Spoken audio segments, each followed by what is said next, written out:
Di Indonesia, banyak jenis kultur supporter sepak bola, mulai dari mania, hooligans, dan ultras.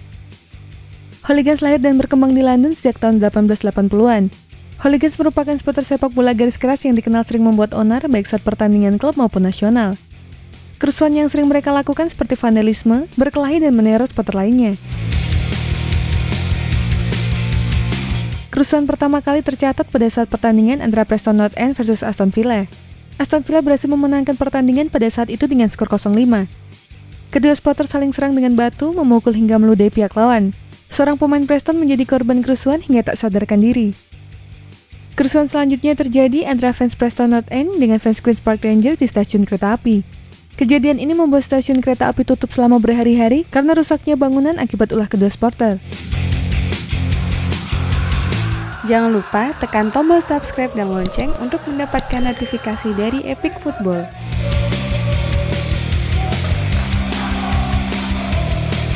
Budaya hooligans terus berkembang hingga sampai di Indonesia.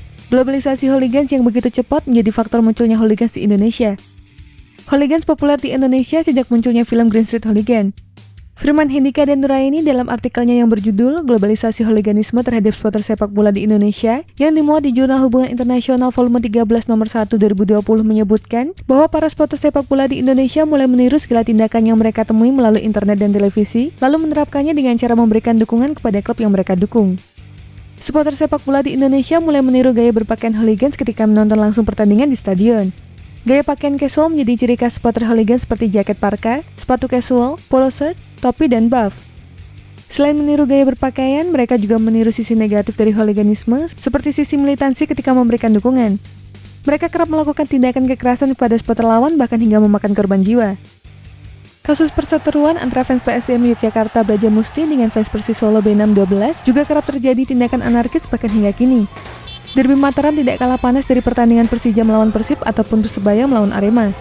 Kebencian supporter PSIM dengan Persis lahir dari dua tragedi balas-membalas, yaitu tragedi Menjangan 1998 dan tragedi Mandala Krida pada 4 Juni tahun 2000. Kedua supporter tersebut hingga kini belum berdamai dan sering terjadi aksi sweeping dari kedua belah pihak. Jika kultur hooligans di Indonesia tidak segera diatasi, kerusuhan-kerusuhan besar dapat terjadi kapanpun dan dimanapun.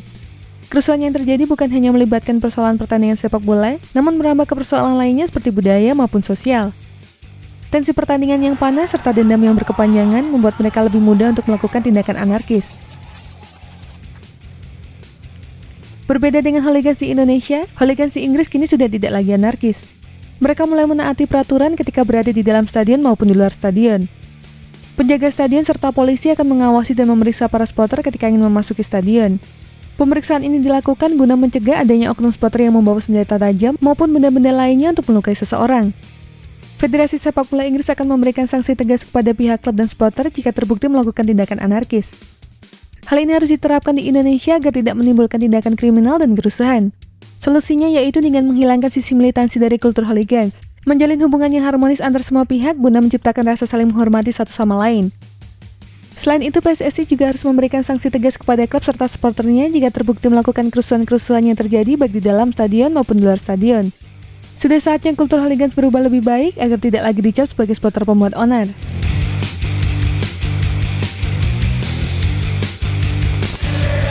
Dan itulah informasi mengenai dunia sepak bola dari Epic Football. Jangan lupa untuk like, share, dan subscribe.